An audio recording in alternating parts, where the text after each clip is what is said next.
Hello, welcome to another episode of Deep Glen.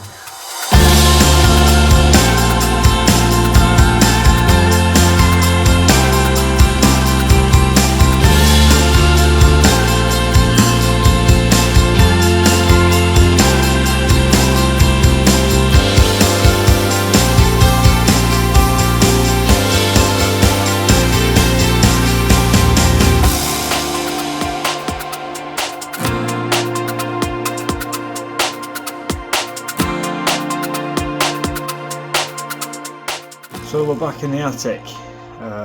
Quite a packed episode for you this week. We're getting somewhere with the railway now in the history of it, so to speak. And we're also getting somewhere up here and all. Yeah, that's coming up. But I think first of all, let's dive into a bit of Deep Glen. So in the last episode we built the baseboards and we screwed the baseboards up, and then we literally screwed the baseboards up. Laid the cork, and we started getting a rough idea of how we're going to put the track down. So in this episode we're actually going to put the track down. Right, so now the baseboards are complete and we put an initial layer of cork over everything. I've laid out roughly where the track's going to be, rough ideas of what I want to do. So today I'm just going to get the main line laid. And to do that, what we have to do is draw around the track and put a second layer of cork exactly where the track is going. It's mostly to raise the track up to give it a little bit of profile, but also gives it a little bit of sound deadening because these boards are a bit echoey. Fingers crossed it'll work. So as you can see, we've laid out an initial track plan. This is roughly what we're going to do. So the first job is going to be drawing round the track. So it's not the only reason we put extra cork on. We can also put extra cork on, and we can put less cork on in order to lift and higher the track depending on roughly what you want to do with the scenery. You could have an abandoned line that's a little bit lower, as we've done with Glen. But it's definitely easier when there's like 4 hands instead of 2. Especially when you've not secured the track down yet. Which is pretty pointless if you're just going to draw around it and take it back up again. Now this step is like pretty much a permanent step. Once you've laid this cork, it's going to be very difficult to get it back up. So at the moment I'm just dealing with the main lines that I know are going to go down and stay down for now. Right, so now our artistic director Lizzie has drawn around the track. We have a good basic idea of where the track is going to run there. This is just base. I mean, there's 4 more lines to go in at the back here for coach sidings, fiddle yard, so to speak. And I want to put a connection over in this section to reconnect the platform to the main line. And quite how I'm going to do that, we'll wait till the main line's in and then I'll figure it out from there. Right, so the next stage now is to cut lots of little strips of cork, slightly wider than the track bed, and get them laid in on top of the basic track plan. So crack on with that. So as you can see, we've finished drawing around everything now. At the moment, like I said, all we've done is just laid down what we know is going to roughly stay. Well, what I thought was going to roughly stay. Let's leave it at that. Now, quick chat about knives. I tend to use a Stanley knife now. I know a lot of modelers use scalpel knives, and it's about whatever knife is comfortable in your hands. Because if you're not comfortable holding the knife, you stand more of a chance of slipping with it. Now, I've tried craft knives and I've got big daft hands. I don't feel comfortable holding a craft knife. They feel really flimsy. And because I use Stanley knives in my job at work, I'm kind of a lot more comfortable with a Stanley knife. So I would strongly advise just using whatever you're comfortable using, and don't worry about, oh, I have to use a craft knife to do this because I'm crafting, because that's not the case. Anyway, back to the attic. So we've got some plug sockets installed now. This is the main feed coming from downstairs. It's not been hooked up yet, but I've roughed them in. Back boxes are screwed in, even down to the grommets. And we're going to put some plastic trunking over the top of these cables before we board off. But today's job, the insulation has arrived and the slate batten has arrived.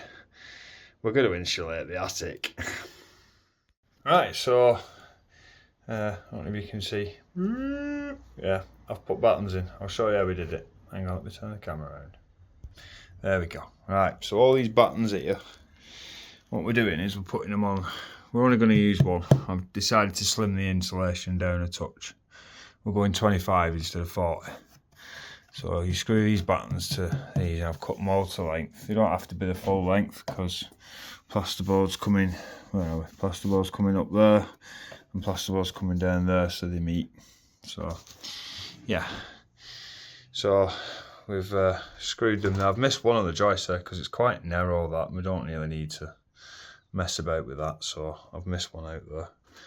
And we've gone all the way along there. So the next job now is to do the underside of them two there. So in order to get you trained to do that, first of all you need to do this. Right, so the laborious task of cutting all these strips is now complete. So all that remains now is to glue these down. Now when it comes to the corners like this, there's a trick. I mean, as you can see, you try putting them up, they bubbles up and looks a bit of a mess. So if you put a slit down the centre, it will bend. This cork is flexible to a degree. I don't know if you can pick that up, but there is a degree before it starts to tear of flexibility in this stuff. So if you put a slice down the middle, you should be able to work it round and keep it nice and flat and avoid these little lumps and bumps that show up. So we'll do that next. So 2019 me with the best camera angle ever of my back and not what I'm actually doing, but never mind, we'll ignore that. Yeah, just spray the glue. It's nice and easy.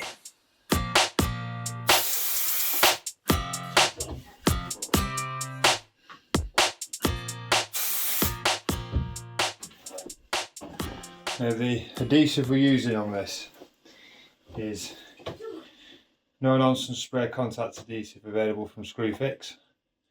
£3 something a can. This is my second can and we've done all this up to now. I reckon we'll probably go through 3 of these just to get all the cork and the track beds down and everything that needs to be done. So it goes quite a way, but you still need a fair amount.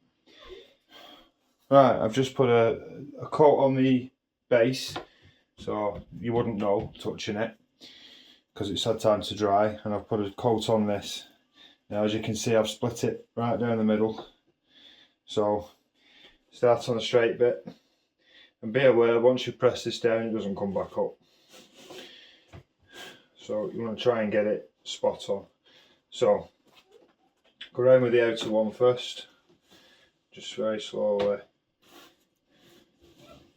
edging it round like so, and then come along with the internal one and just follow the path. Like so, and you've got a corner without any lumps and bumps, no ridges, and it's all completely stuck down. So anything on the bends, just follow that principle, slice it down the middle and then spray the base, spray the cork, give it a few seconds to dry, stick it down. Because see, look, that's only been sprayed on the table. That's only been sprayed on the table, not on the actual cork, and it's not sticking, but that's had both and it's well bonded. That's not coming back up now without destroying the cork. So that's pretty much how you need to do this. Right, that's all the cork down, with the exception of the fiddle yard sidings at the back and the points for the TMD and the return back to the main line from the station loop. I'm waiting until I get points for them before I go any further. So I think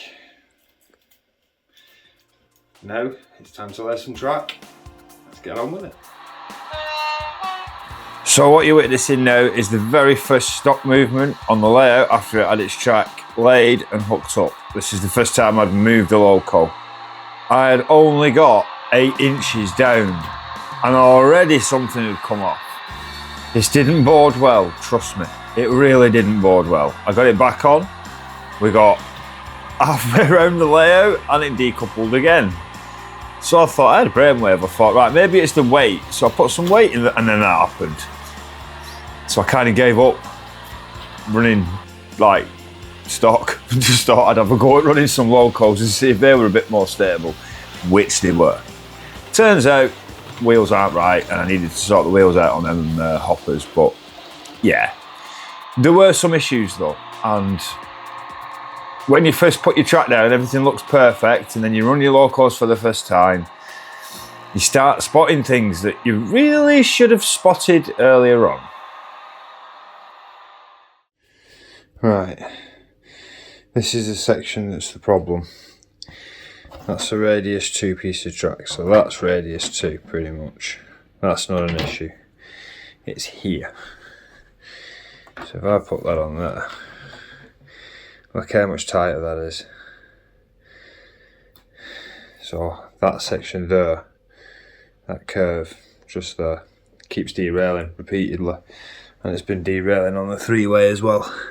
But that, I got that down to the insulators. Come on, focus. There we go. Them insulators there. Because the plastic, they're moving around, and I put a screw really close to the edge, which is pulling this piece of track really down, quite, you know, far down into the cork, and was causing like a ski jump effect here. So as it was coming over this bit, the wheels were getting lost in all the fish plates and then derailing. Oh, and this is a bit of an issue too, because that isn't radius 2. It's slightly more. Now luckily the loco just about copes with it. There you go. Just about copes with it. You see all that, both circles are set track. Same with that end. That's all set track. And then the back is flexi. And all the front's flexi. So the solution to this one, don't know if you can tell, if I overlay a Pico point over the top, like that, you can see that it's a much less of a turnout on the Picos than on the Harby. Much less.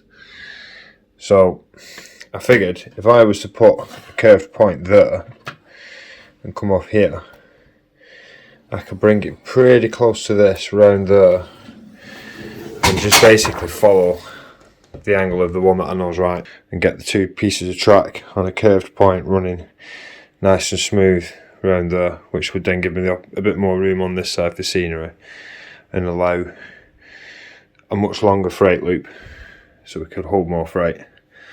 And oh yeah, and here, just before I put this point in, I'll probably put it about there. I'm going to do a level crossing and road access here to like a little car park here, and then I'm going to put 2 points going into the shed, and then a third coming down the side here. And I'm going to do like a coal loading area here for our little friends, and a water tower and that. Right, basically it's a little shed and a stop off. So yeah, I've been running that tonight. That runs alright, but it's got the same problem, the front wheels pop off on this corner here. It's highly aggravating. I mean, it's got to be said here, I was putting it under extreme load. I mean, I'm doing an Andy here, 7 coaches.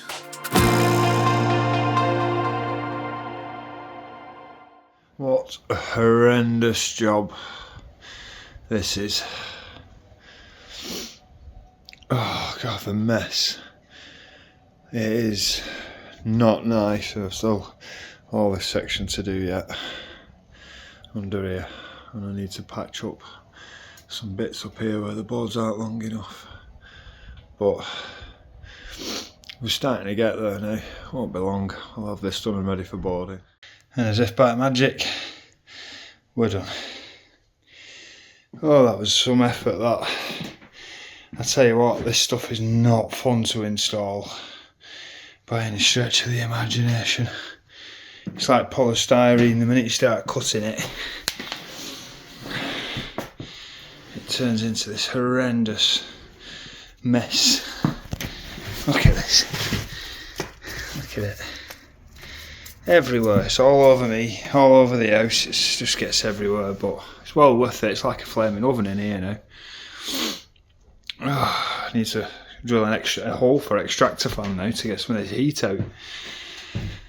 Right, that's materials left over, 1 1/3 sheets, a full sheet of flooring, and then some bits, and 3x2 wires. I know it looks like there's a hole, but that's going to be an access panel to get into that void, simply because we're going to be doing the bathroom underneath soon, and there's some wiring in there that I want to get done, and an extractor fan, an inline extractor fan, so I'll be working inside that hole quite a bit when I do the bathroom. But other than that, there's still some plug sockets to go in on that wall. Well, I say plug sockets, light switches. I'm going to put a circular extractor fan up here, because this is an end terrace, so it'll pump out that way, and I can pull some of the hot air out of this building that way, and I'm going to put an air conditioning unit in here to cool the air down, so that the layout doesn't overheat.